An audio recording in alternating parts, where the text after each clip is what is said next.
नमस्ते, मैं चंद्रभूषण। आज मैं आपके सामने इतिहास की एक ऐसे घटना के बारे में बात करना चाह रहा हूँ जिसका चर्चा अक्सर होता है कि क्यों जवाहरलाल नेहरू को भारत का पहला प्राइम मिनिस्टर बनाया गया, क्यों सरदार पटेल को भारत का पहला प्रधानमंत्री नहीं बनाया गया। तो इसके पीछे एक स्टोरी है। मैं सबसे पहले आपको एक बता दूं कि चाहे जवाहरलाल नेहरू हों, चाहे सरदार पटेल हों, चाहे महात्मा गांधी हो या मोहम्मद अली जिन्ना हो, सभी लोग इंग्लैंड से वकालत की पढ़ाई पढ़ के आए थे। उस कॉलेज का नाम है मिडिल टेम्पल लॉ कॉलेज, उस कॉलेज का नाम है। तो सब वकील ही थे। अब आइए हम लोग बात करते हैं कि आखिर ऐसा क्या हुआ कि जवाहरलाल नेहरू को भारत का पहला प्रधानमंत्री बनाया गया और सरदार वल्लभ भाई पटेल को नहीं बनाया गया। उम्र का अगर हम बात करें तो 1946 में जवाहरलाल नेहरू 56 साल के थे और सरदार वल्लभ भाई पटेल को 71 साल के थे, 71, जिस टाइम इसका डिसाइड किया गया था। अब मैं आपको बता दूं कि अप्रैल महीने में ही अंग्रेज ने ये बात घोषित कर दी थी कि वो अब भारत को पावर ट्रांसफर करना चाह रहे हैं। तो उस टाइम ये डिसाइड हुआ कि जो भी कांग्रेस वर्किंग कमेटी का, जो इंडियन नेशनल कांग्रेस है, उसका जो भी अध्यक्ष होगा वही भारत का अगला प्रधानमंत्री होगा। इस बात की जैसे ही घोषणा हो गई तो 20 अप्रैल 1946 को महात्मा गांधी ने अबुल कलाम आजाद को चिट्ठी लिखा कि वो अपना इस्तीफा दे दे, क्योंकि पिछले 6 साल से वही कांग्रेस के अध्यक्ष थे। उन्होंने अपना इस्तीफा दे दिया। 29 अप्रैल 1946 को कांग्रेस वर्किंग कमेटी की मीटिंग हुई, जहां पे 15 में से 12 प्रोविंशियल कमेटी ने, प्रोविंस जिसको प्रांत बोलते हैं, उस टाइम प्रांत हुआ करते थे, तो 15 में से 12 प्रोविंशियल कमेटी ने सरदार वल्लभ भाई पटेल को कांग्रेस का अगला अध्यक्ष चुना। बाकी जो 3 प्रोविंशियल कमेटी थे उन्होंने जेवी कृपलानी या पटाभी सीतारामैया जो बाद में मध्य प्रदेश के गवर्नर बने, उनको कांग्रेस का अध्यक्ष के रूप में चुना। ये जब टोटल घटना हुई तो महात्मा गांधी ने सरदार वल्लभ भाई पटेल को बोला कि आप एक काम कीजिए, आप अपना इस्तीफा सौंप दीजिए। लेकिन सरदार वल्लभ भाई पटेल बहुत ही आहत हुए, वो ये काम नहीं करना चाह रहे थे। तब गांधी जी ने जेवी कृपलानी को इशारा में दिया, बोला और कागज मुझे दीजिए।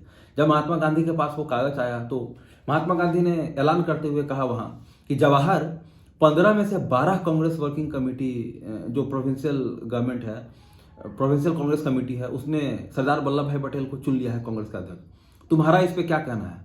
महात्मा गांधी को ऐसा लगा कि जब वो इस तरीके से बोलेंगे तो नेहरू जी बोलेंगे कि ठीक है, तो फिर आप सरदार वल्लभ भाई पटेल को ही कांग्रेस का अगला अध्यक्ष बना दीजिए। लेकिन ऐसा नहीं हुआ। जवाहरलाल नेहरू बिल्कुल खामोश रहे। इस पर फिर से महात्मा गांधी ने इशारा दिया और तब सरदार वल्लभ भाई पटेल नहीं चाहते हुए उन्होंने उस पर अपना इस्तीफा दिया। अब हम बात आते हैं कि आखिर क्या बात है कि जवाहरलाल नेहरू को ही गांधी हमेशा अपना कांग्रेस का नया अध्यक्ष बनाना चाह रहे थे जब भारत आजाद हो। तो इस पे ये जो टोटल मैंने वर्णन आपको दिया, ये सब जेवी कृपलानी ने अपनी किताब Gandhi his life and thoughts में लिखा है। उनका ये कहना था कि उस समय जब वो टोटल कांग्रेस वर्किंग कमेटी को मॉडरेट कर रहे थे, उनको लगा कि बिल्कुल भी नहीं लग रहा था कि भारत तुरंत आजाद हो जाएगा, 1947 में ही आजादी मिल जाएगी, ये बहुत जवाहरलाल नेहरू भारत के पहले प्रधानमंत्री बन जाएंगे। बोले ये एक सीरीज ऑफ इवेंट है। उसे पहले तक भी नहीं लग रहा था कि भारत पाकिस्तान का बंटवारा होगा। सारा का सारा जब दिक्कत तब आया जब वो direct action day Mohammad Ali Jinnah ने अनाउंस कर दिया। उसके बाद ऐसा लगा कि भारत में हिंदू और मुसलमान एक साथ नहीं रह सकते, क्योंकि उसके बाद कई जगह दंगे हुए, चाहे वो रावलपिंडी हो, चाहे वो बिहार हो, चाहे वो नुआखाली हो। तो बाद में जाके सीरीज मैंने एक तरीके से सब कुछ गड़बड़ाया है। उस टाइम तक भी सब कुछ ठीक लग रहा था। एक बार पत्रकार दुर्गा दास ने महात्मा गांधी से पूछा कि आखिर क्या बात है कि आप जवाहरलाल नेहरू को हमेशा प्रेफर करते हैं, तवज्जो देते हैं सरदार वल्लभ भाई पटेल की तुलना में। तो इस पे उन्होंने हंसते हुए कहा कि जवाहर हमारे कैंप का अकेला अंग्रेज है। गांधी का हमेशा से ये मानना था कि जब भी भारत का पावर ट्रांसफर होगा, जब भी हम अंग्रेज से आज़ादी लेंगे, उस समय भारत की कमान जवाहरलाल नेहरू संभालेंगे, क्योंकि गांधी के अनुसार उनका अंग्रेजों से काफ़ी अच्छा संबंध था। चाहे वो लॉर्ड माउंटबेटन हो, चाहे वो दूसरे गवर्नर जनरल हो, और तो और जो क्रिप्स मिशन में जो स्टैफोर्ड क्रिप्स थे, उनसे भी जवाहरलाल नेहरू का अच्छा संबंध था।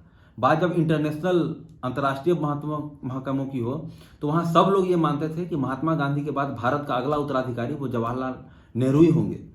इसके बाद अगर आप इन दोनों के कैरेक्टर प्रॉपर्टी में देखें कि क्या क्या इन लोगों में गुण है, तो जहाँ जवाहरलाल नेहरू, उनको हिंदी और अंग्रेजी दोनों में लिखने में महारत हासिल थे। वे अंतर्राष्ट्रीय संबंध के इतने बड़े जानकार थे कि एक बार महात्मा गांधी ने कहा कि ये उस मामले में उनके गुरु हैं। वे सौंदर्य के बड़े प्रेमी थे और दिखने में इतने खूबसूरत कि किसी को भी रिझा सकते थे। जहाँ तक बात हो सरदार वल्लभ भाई पटेल का, तो वो थोड़े रूखे थे, थोड़े सख्त व्यवहार के थे। भाषणबाजी उनको बिल्कुल पसंद नहीं थी। वे स्टेज पे भाषण देने में ज़्यादा विश्वास नहीं रखते थे। और एक बात कि कांग्रेस का जो फाइनेंस जो टोटल था, जहां से पैसा आता था कांग्रेस पार्टी को, उसका वो देख रेख करते थे।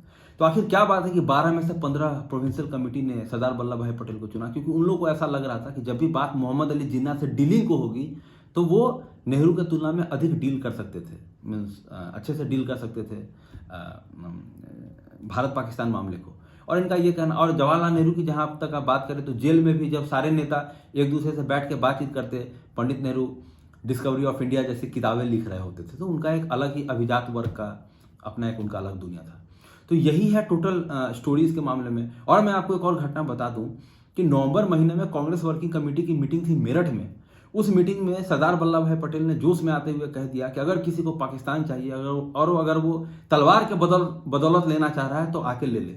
ये बात की जानकारी जब उन महात्मा गांधी को पहुंची तो गांधी ने चिट्ठी लिखा और बहुत ही कड़े शब्दों में उनसे कहा कि हम अहिंसा की बात करते हैं, तुम तलवार चलाने की बात करते हो। तुम अगर इस तरीके से करोगे तो हमारा जो पूरा का पूरा जो मकसद है अंग्रेज से आज़ादी लेना, वो पूरा का पूरा मकसद हमारा बर्बाद हो जाएगा।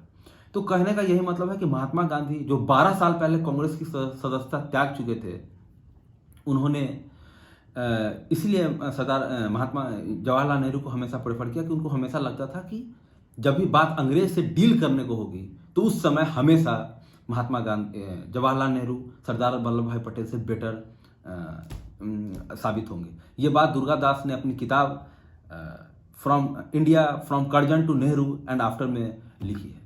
तो मुझे लगता है ये आपको जानकारी बहुत पसंद आएगी। धन्यवाद।